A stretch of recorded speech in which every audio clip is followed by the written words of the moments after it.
Career counselling and career coaching में क्या फ़र्क है?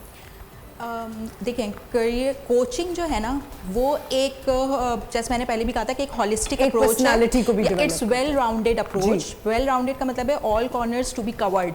अच्छा, इसमें एक बहुत इंपॉर्टेंट चीज़ ये है कि हम वर्क लाइफ बैलेंस पे जो है वो बात नहीं कर रहे हैं।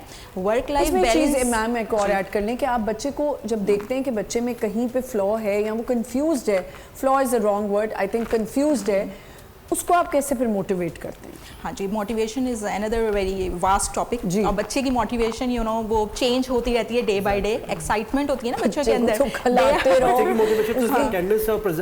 उसकी मोटिवेशन एक ही है, मैं तुम्हें 1 घंटे के लिए, पहले हम बच्चों को क्या लालच देते थे कि मैं तुम्हें आइसक्रीम लेके जाऊंगी, ये खिलाऊंगी, अब मैं कहती हूँ 1 घंटे के लिए फोन दे दूंगी, बच्चे को अकेला छोड़ दें। ये मोटिवेशन है। जैसे जैसे ग्रो होते हैं तो वो फिर उनकी मोटिवेशन और उनके मोटिवेटर्स एक्चुअली चेंज होते रहते हैं। जैसे स्ट्रेसर्स चेंज होते हैं वैसे मोटिवेटर्स भी चेंज होते हैं।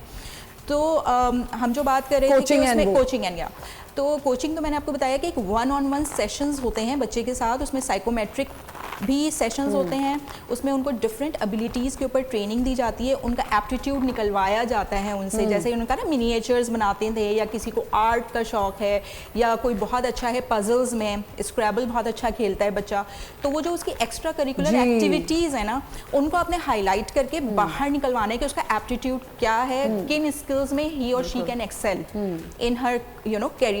और वो 1-on-1 जो है वो इट स्पैन्स मिनिमम 6 मंथ से लेके 1 ईयर तक वो स्पैन करता है। इट इज़ कोचिंग, ठीक है। और counselling is like an advice, आप उसको देते हैं, आप उसकी असेसमेंट करते हैं और उसकी एक रिपोर्ट दे देते हैं कि भाई ये चीज़ है, टॉप 3 करियर्स हैं, इन टॉप 3 करियर्स में से आप कुछ भी अडॉप्ट कर लो and you will excel in that. ठीक है, this is a simplified approach. उस वक्त क्या करना जब बच्चा एक कर चुका डिग्री, अब वो कह रहा है मैंने ये नहीं करनी, मुझे चेंज करनी है, जो even that time he needs or she needs a counselor? Yes. Career switching is a very vast. मैंने आपको बताया मैंने अपना career switch किया after 6 years of I did my first masters in food technology. अच्छा. Engineering drop की मैंने NED से, I opted for food technology. Exactly. I dropped my MBA from to media science. तो there are examples. उसके बाद जब मैंने वहाँ से gold medal, I secured my gold medal in masters food technology में, मैंने बहुत अच्छा। लेकिन when I came to the practicality, जब मैंने पाकिस्तान में देखा उसका कोई स्कोप ही नहीं है फीमेल्स के लिए, क्वालिटी एश्योरेंस है ओनली,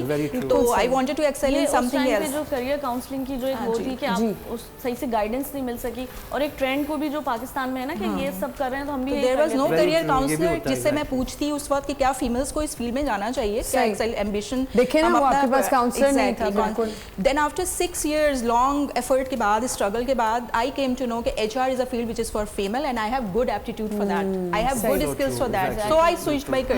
इरफान, आपने कैसे स्विच किया? आना भी तो बहुत लंबी स्टोरी, जब अपने स्टूडेंट्स को बताता हूँ तो they very get excited, motivated होते हैं। तो बेसिकली मैंने अपना करियर स्टार्ट किया था, BCom फिर MBA किया, पर मुझे लगा ये 2 को 4 करना मुझे नहीं आता, मैं एक आर्टिस्ट बंदा हूँ, मुझे मीडिया साइंस में जाना चाहिए, तो I enrolled myself to media science. अच्छा, एंड देन यू सेड आपके पेरेंट्स को नहीं पता था? मैंने बिल्कुल नहीं पता था उनको कि मैं एक मीडिया साइंस फील्ड ज्वाइन करूँ, बिकॉज सब वो मेरे father was working United Nations, तो वो चीज़ें डिफरेंट थी, वो पढ़ा लिखा बैकग्राउंड था, तो मैं एक आर्टिस्ट बंदा, तो उनको लगा शायद ये भी करेगा जाके कुछ काम, तो मैंने उनको बताया कि मैं बिजनेस वाला बंदा नहीं हूँ। एक्चुअली पेरेंट्स का माइंडसेट चेंज होना बहुत जरूरी है, वो किसी और को देख के इंप्रेस तो बहुत जल्दी हो जाते हैं, लेकिन अपने बेटे या बेटी को वो बनने नहीं देना चाहते।